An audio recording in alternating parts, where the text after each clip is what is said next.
their capital in Birgu, one of the cities around the biggest natural harbor in Europe.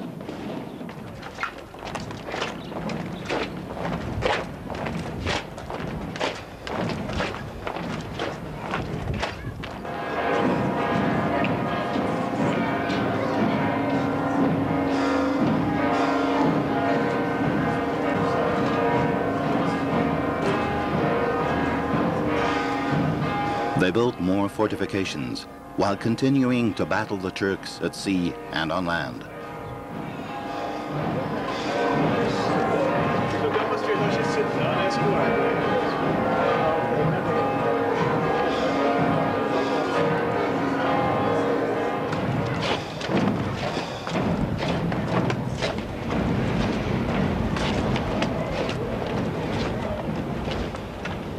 As a reprisal for the Knights' continued aggression, Sinan Pasha and Dragut Reis kidnapped the whole population of Gozo in 1551 and then captured Tripoli.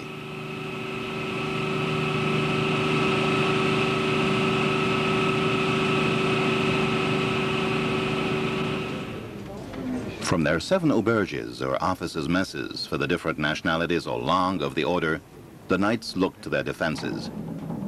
In 1552, the Knights built Fort St. Elmo on the headland of Mount Chabaras to protect the other side of the harbor. A new Grand Master, Jean Parisot de la Valette, was elected in 1557 and renewed the building of defenses.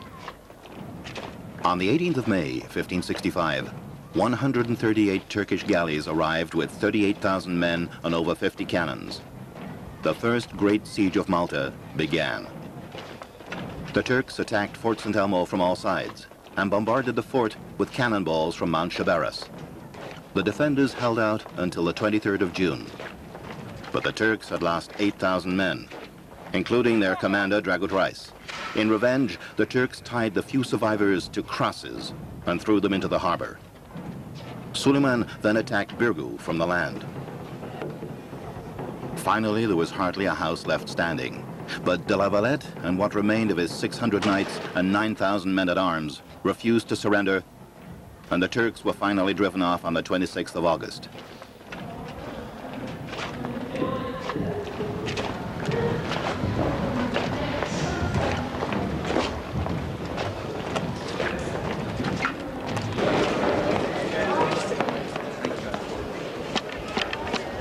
With the arrival on the 7th of September of an expeditionary force of 8,500 men-at-arms and 250 knights sent by the Viceroy of Sicily, Suleiman and what was left of his fleet fled back to Constantinople.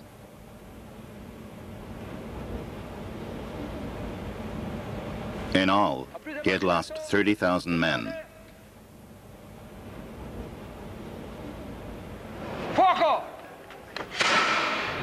Grandmaster de la Valette had learned his lesson. Mount Chabaras would be the key to any future defense of the harbor. On the 26th of March, 1566, La Valette laid the foundation stone of the magnificent new city. Over the next few years, under Girolamo Cassar's supervision, the magnificent fortress city of Valletta was built.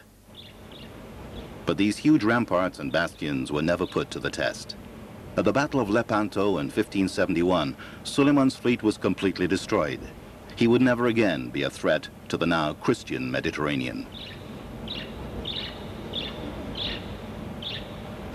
History is rarely a series of simple facts that a list of dates might suggest.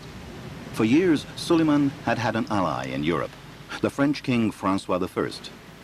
Although the Order of Hospitallers had been formed in Jerusalem by Italian merchants, over the years it had been France that had provided the majority of knights, and of the 77 grandmasters, 44 of them were French.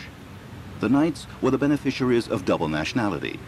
So in a certain sense, these battles were like so many European wars, family squabbles on a grand scale. In 1789, things changed dramatically in France, and over the next few years in the whole of Europe. The Maltese also hoped to throw off the yoke of foreign kings and the now corrupt knights, some of whom ironically were also supporters of the French Revolution. So, for a variety of reasons, when Grandmaster Hampèche treasonably handed the city over to Napoleon on the 12th of June, 1798, there wasn't a shot fired in anger. However, the French quickly became unwelcome guests. Although they expelled the knights from the islands and confiscated their property in France, they also looted many of the Maltese churches and national treasures, and their treatment of the Maltese was worse than that of the knights. The Maltese population started an insurrection. A delegation begged help from the British fleet. Lord Nelson obliged by blockading General Henri Vaubois and his 4,000 men inside Valletta. 2 years later, near to starvation, the French garrison surrendered. And the British were invited to protect Malta. That was the beginning of 160 years of an often uneasy love affair with the British Empire. The Maltese population wanted more autonomy or even independence, but that was a question that would have to wait many years to be answered. Meanwhile, 1/3 of the population, 65,000 people, had migrated around the Mediterranean basin by the early 1900s. Manpower, Malta's primary raw material.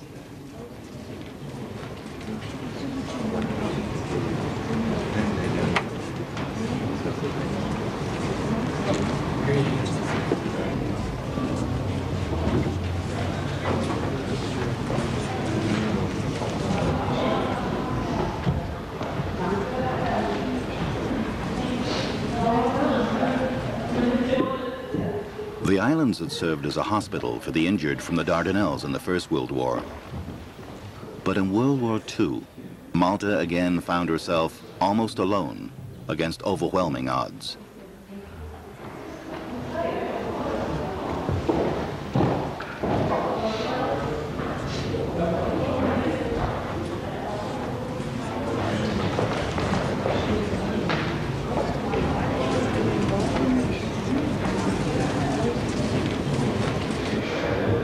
The Italians attempted suicide missions by sea.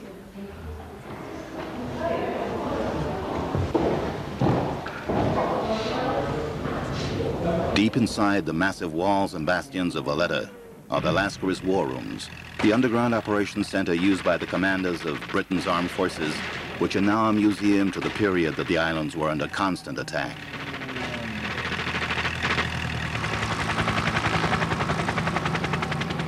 The Germans dive-bombed.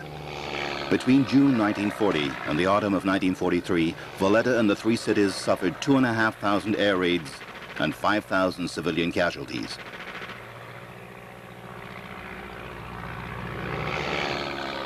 Faith, one of the three famous gladiators, faith, hope, and charity.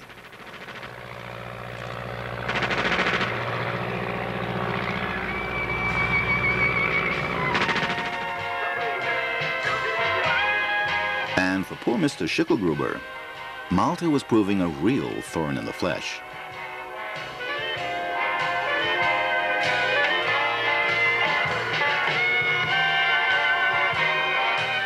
His Majesty King George VI awarded the George Cross to the heroic people of Malta, and President Roosevelt also sent a warm message. When this war is won, as it surely will be, it must be one of our aims to work to establish a state of society where the advantages and privileges which hitherto have been enjoyed only by a few shall be far more widely shared by the many and by the youth of the nation as a whole.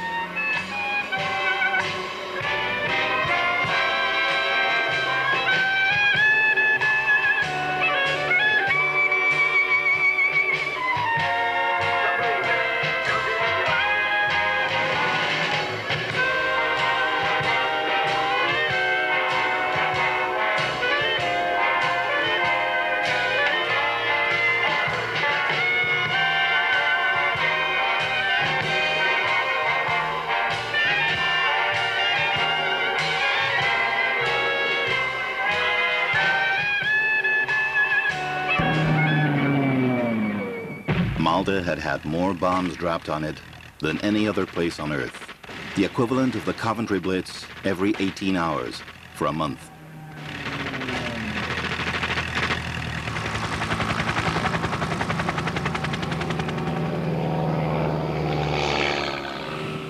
Even though the war was now over, life was still very hard. And although self-government was accorded in 1947, the Maltese continued to emigrate at an alarming rate. Over 38,000 left between 1946 and 1953, more than 14% of the population. manpower. 1947 was a turning point in Louis Portelli's life. As a 17-year-old schoolboy, he decided to be a sports broadcaster, and he first heard Monsignor Azzopardi speaking on the radio.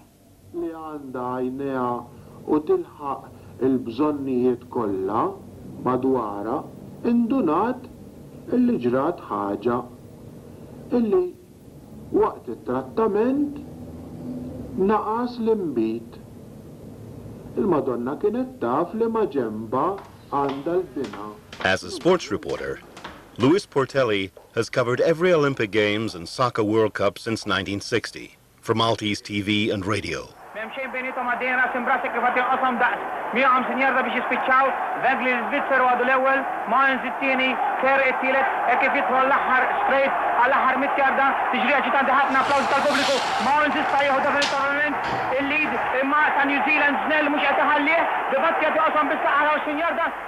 Louis Portelli wears several different hats.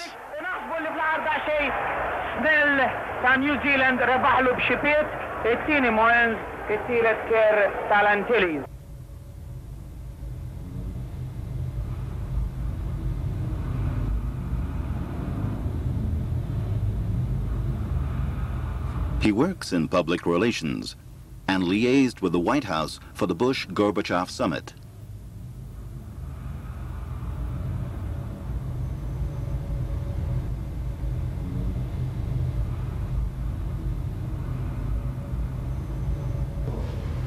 And he's PRO for Monsignor Azzopardi's brainchild, the Dartal Providenza Villas for the Handicapped.